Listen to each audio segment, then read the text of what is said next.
everyone, welcome back to the channel of B2E Learning. Myself Neha Agrawal and I am your zoology mentor. Starting with one more topic of human excretory system, that is micturition. आज के lecture में इस वाले topic में इस lecture में हम पढ़ने वाले हैं micturition टॉपिक. ठीक है, तो स्टार्ट करते हैं अपने टॉपिक से.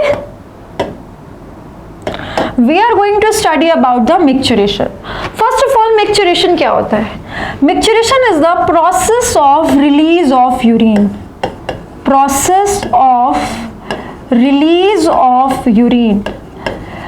ठीक है, यूरिन फॉर्मेशन हो चुकी है ना. काउंटर करंट मैकेनिज्म हम पढ़ चुके हैं, यूरिन फॉर्मेशन कर चुके हैं. अब यूरिन के रिलीज होने के प्रोसेस को ही हम क्या कहते हैं? सिंपली मिक्चुरेशन कहते हैं. ठीक है, एनसीईआरटी कहती है बेटा कि ये जो मिक्चुरेशन प्रोसेस है ना, ये एक वॉलेंटरी प्रोसेस है. वॉलेंटरी प्रोसेस है. ये एक वॉलेंट्री और इनवॉलेंट्री प्रोसेस का मिक्स होता है. जो भी ऐसे मिक्स होता है ना, उसको आप फिर वॉलेंट्री बोलते हो. कोई चीज मान लो इनवॉलेंट्री है, बट कभी भी अगर वो वॉलेंट्री हो सकती है तो हम उसको वॉलेंट्री प्रोसेस में रखते हैं. तो ये भी क्या है? एक वॉलेंट्री प्रोसेस है. एनसीईआरटी कहती है कि micturition is under the control of CNS, यानी कि एक न्यूरल मैकेनिज्म लगता है. Neural mechanism. CNS is central nervous system, यानी कि आपका brain and spinal cord is involved. Brain और स्पाइनल कॉर्ड जहां पे भी इन्वॉल्व होता है हम बोलते हैं सीएनएस इज द कंट्रोल, यानी एक न्यूरल मैकेनिज्म चलता है.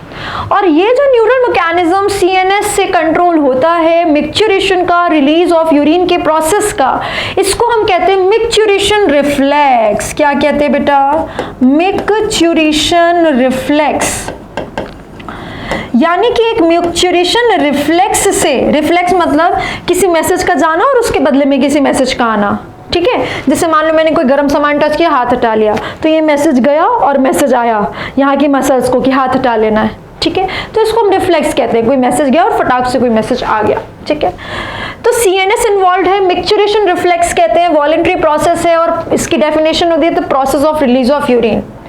अब हम इसी प्रोसेस को थोड़ा सा समझ लेते हैं. ये देखो, लेट्स से ये यूरिनरी ब्लैडर है. बेटा ब्लैडर की अपनी खुद की कोई दीवार की मोटाई होगी या नहीं होगी? होगी ना, इसकी खुद की थिकनेस है. और इसकी दीवार में बीच में भरा हुआ क्या है? इसकी दीवार में भरी हुई है बीच में स्मूथ मसल्स. ये क्या भरी हुई है बीच में? Smooth muscles. यूरिनरी ब्लैडर की वॉल में भरी हुई है स्मूथ मसल्स. ठीक है, यूरिनरी ब्लैडर के वॉल में इनर साइड पर यहां पर रखे हुए हैं कुछ रिसेप्टर्स.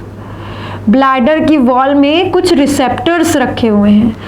हर रिसेप्टर बेटा स्पेसिफिक होता है कि वो किस चीज को डिटेक्ट कर सकता है. रिसेप्टर मतलब किसी चीज को डिटेक्ट कर सकता है. ये जो रिसेप्टर्स हैं, दीज आर स्ट्रेच रिसेप्टर्स. कौन से रिसेप्टर्स हैं? Stretch receptors. जैसे ही ब्लैडर आधा या आधे से ज्यादा फिल हो जाता है, ये ब्लैडर खिंचता है. ब्लैडर स्ट्रेच होता है तो स्ट्रेच रिसेप्टर्स जो वॉल में लगे उनको पता चल जाता है.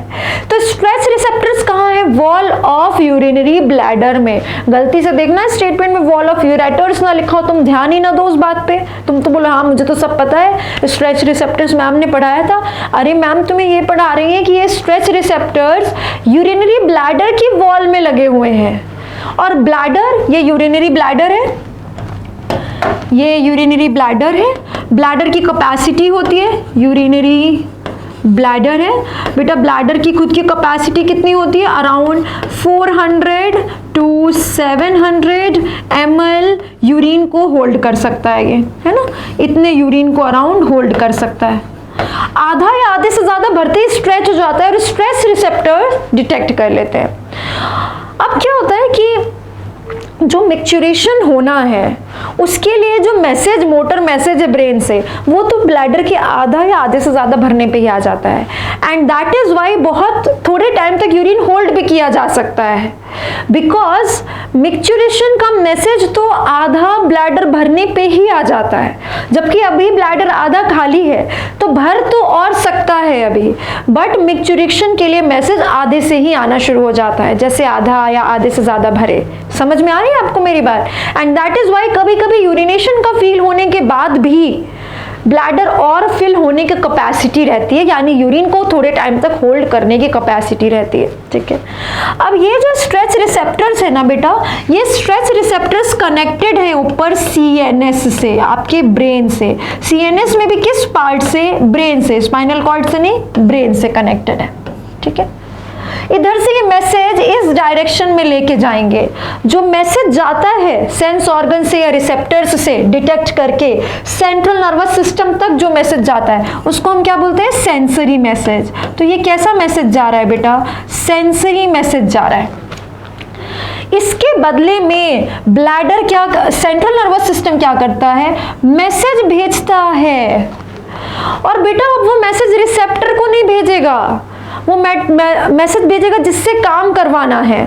जैसे मान लो मैंने कोई गर्म सामान टच किया, हाथ हटा लिया, तो यहाँ पे सेंस ऑर्गन स्किन है, मैसेज गया तो अभी स्किन के पास मैसेज नहीं आएगा, यहाँ की मसल्स के पास मैसेज आएगा कि कॉन्ट्रैक्ट करो ताकि हाथ हट जाए। तो मैसेज गया तो रिसेप्टर से, और मैसेज आएगा किससे? इस डायरेक्शन में आएगा, सेंट्रल नर्वस सिस्टम से इफेक्टर ऑर्गन तक, जहां पे उसको काम कराना है, जहां पे उसको इफेक्ट चाहिए। जो मैसेज आता है उसको हम क्या बोलते हैं बेटा? Motor message. क्या कहते हैं? Motor message. मोटर मैसेज आएगा। और कहां पर आता है ये मोटर मैसेज? ब्लैडर की स्मूथ मसल्स के पास। किसके पास? ब्लैडर की स्मूथ मसल्स के पास। क्या मैसेज आता है? ब्लैडर की स्मूथ मसल्स को मैसेज आता है किसके लिए? कॉन्ट्रैक्शन के लिए। किसके लिए? कि तुम कॉन्ट्रैक्ट करो। ये रिलैक्स पड़ी हुई थी, अब इनको हमने कॉन्ट्रैक्ट कराया। बेटा जब ये कॉन्ट्रैक्ट करती हैं तो एक और चीज होती है, यहां पर स्फिंक्टर लगा हुआ है, एक यहां पर और एक एक्सटर्नल ओपनिंग पे, ठीक है। देखो हमने पढ़ा है कि ब्लैडर की नेक रीजन से लेकर एक्सटर्नल ओपनिंग तक का रीजन क्या होता है? एक्सटर्नल ओपनिंग तक का रीजन होता है यूरेथ्रा। तो यूरेथ्रा के स्टार्टिंग पे और यूरेथ्रा के एंड पे एक स्फिंक्टर लगा है। इस वाले को कहते हैं, अंदर वाले स्फिंक्टर को कहते हैं इंटरनल स्फिंक्टर। और बेटा ये कंट्रोल में नहीं होता है, यानी कि इनवॉलेंट्री स्फिंक्टर होता है। कैसा स्फिंक्टर होता है? Involuntary sphincter. इंटरनल और इनवॉलेंट्री स्फिंक्टर होता है। जबकि जो बाहर लगा हुआ है दैट इज वॉलेंटरी। और वॉलेंटरी वाला स्फिंक्टर कैसा है? आउटर। आउटर और वॉलेंटरी स्फिंक्टर। बेटा आउटर या वॉलेंटरी स्फिंक्टर कहां पर लगा हुआ है? यूरेथ्रल मीटस पे। याद कर लो यूरेथ्रल मीटस क्या सिखाया था? जो एक्सटर्नल ओपनिंग होती है उसी को हम यूरेथ्रल मीटस कहते हैं। मीटस मतलब ओपनिंग। तो यूरेथ्रा की जहां पर ओपनिंग होती है, स्टार्ट तो नेक रीजन से हो जाता है, जहां पर ओपनिंग होती है उसको मीटस कहते हैं। एक स्फिंक्टर यहां पर लगा है, एक स्फिंक्टर यहां पर लगा है, इसको इंटरनल, इनर या इसको आउटर, या और इसको बोलोगे इनवॉलेंटरी और इसको बोलोगे वॉलेंटरी। तो बेटा जैसे स्मूथ मसल कॉन्ट्रैक्ट करती है ना, स्मूथ मसल के कॉन्ट्रैक्ट करते ही इंटरनल इनवॉलेंटरी स्फिंक्टर में रिलैक्सेशन हो जाती है। रिलैक्सेशन हो जाती है। तो जब ऊपर से सीएनएस से मोटर मैसेज आता है तो दो चीजें होती हैं, एक तो स्मूथ मसल्स का कॉन्ट्रैक्शन प्लस इंटरनल या वॉलेंटरी स्फिंक्टर का रिलैक्सेशन। ये रिलैक्स होते ही हमें फील हो जाता है कि मिक्चुरेशन यानी process of release of urine का प्रोसेस स्टार्ट हो चुका है। एंड देन ये जो एक्सटर्नल स्फिंक्टर है ये वॉलेंटरीली ओपन होता है एंड वॉलेंटरी प्रोसेस के थ्रू मिक्चुरेशन प्रोसेस होती है। ठीक है। सो बेसिकली ब्लैडर जैसे ही आधा या आधे से ज्यादा फिल होगा, ब्लैडर स्ट्रेच करेगा। ब्लैडर स्ट्रेच करेगा तो स्ट्रेच रिसेप्टर को पता चलेगा, स्ट्रेच रिसेप्टर सीएनएस को बताएगा, सीएनएस मोटर मैसेज भेजेगा। एनसीईआरटी में दिया हुआ है ये नाम, मोटर इंपल्स भेजेगा किसके पास? Smooth muscle of urinary bladder को कॉन्ट्रैक्ट करने के लिए, as well as internal involuntary sphincter को जो अकॉर्डिंग टू विल काम नहीं करता उसको रिलैक्स करने के लिए। जैसे ये स्फिंक्टर रिलैक्स होगा, जो भी ह्यूमन है उसको पता चल जाएगा, जो भी पर्सन है, कि मिक्चुरेशन का प्रोसेस जो है वो रिफ्लेक्स चल चुका है, and then voluntary outer sphincter voluntarily open होगा एंड मिक्सचरेशन का प्रोसेस होगा, एंड दिस मैसेज का जाना एंड मैसेज का आना। अभी आपको क्या बोला, रिफ्लेक्स किसको बोलते हैं, कोई मैसेज जा रहा है बदले में कोई मैसेज आ रहा है, इसी को बोलते हैं बेटा मिक्सचरेशन रिफ्लेक्स। क्या कहते हैं, मिक्सचरेशन रिफ्लेक्स। ठीक है, ये मैसेज जा रहा है, ये मैसेज आ रहा है। So this is the process of micturition. जिसके बाद रिलीज क्या होता है बेटा, यूरिन, और यूरिन की हमको कुछ प्रॉपर्टीज पढ़नी होती हैं। मिक्सचरेशन से जो यूरिन प्रोड्यूस हो रहा है उसकी हमको कुछ प्रॉपर्टीज पढ़नी पड़ती हैं। सबसे पहली बात तो आपको ये पता है कि एक दिन में नॉर्मल कंडीशन में 1 से 1.5 लीटर यूरिन प्रोड्यूस होता है पर डे। एक दिन में 1 से 1.5 लीटर यूरिन प्रोड्यूस होता है, और इस यूरिन में बहुत सारी चीजें हैं, एक्स्ट्रा पानी, extra ions, extra glucose, extra calcium, extra electrolytes, and जिसको हमें रिमूव करना था, यूरिया द नाइट्रोजनस वेस्ट यानी एक्सक्रीशन का प्रोडक्ट जो है। ठीक है, और ये होता है अपने पास 25 to 30 ग्राम पर डे। एक दिन में हम 25 to 30 ग्राम यूरिया एक्सक्रीट करते हैं, और एक दिन में हम 1 से 1.5 लीटर यूरिन एक्सक्रीट करते हैं। यानी कि 1 से 1.5 लीटर जो एक दिन का यूरिन है उसमें 25 to 30 ग्राम ऑफ यूरिया। 1 से 1.5 लीटर यूरिन में 25 to 30 ग्राम ऑफ यूरिया है। इसके अलावा भी इसकी कुछ खास बातें होती हैं, जैसे यूरिन एक ऑफ कोर्स वाटरी फ्लूइड है, यूरिन एक वाटरी फ्लूइड है। ठीक है, उसके बाद यूरिन बेटा स्लाइटली एसिडिक होता है, स्लाइटली, बहुत ज्यादा नहीं, स्लाइटली एसिडिक होता है, यानी इसकी पीएच 7 से थोड़ी सी कम होगी, 7 से कम जाते हैं एसिडिक में, थोड़ी सी कम होगी। पीएच होती है बेटा इसकी 6, पीएच होती है इसकी 6, 7 से थोड़ी सी कम।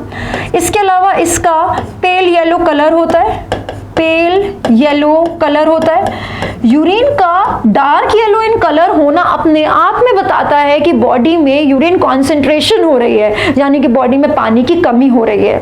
तो इन जनरल ये पेल येलो कलर का होता है, एंड यूरिन का कलर एक नॉर्मल इंडिकेटिव होता है ये बताने का कि पानी का इंटेक दिन भर में बॉडी में सही है कि नहीं है। अगर पानी का इंटेक दिन भर में बहुत कम होगा तो बॉडी पानी बचाएगी और यूरिन में उसको नहीं जाने देगी, यूरिन में उसको नहीं जाने देगी यानी यूरिन को कॉन्सेंट्रेट करेगी, तो यूरिन थोड़ा डार्क येलो कलर का होना स्टार्ट हो जाएगा। ठीक है, उसके अलावा यूरिन का एक कैरेक्टरिस्टिक ओडर होता है, यूरिन का एक अपना कैरेक्टरिस्टिक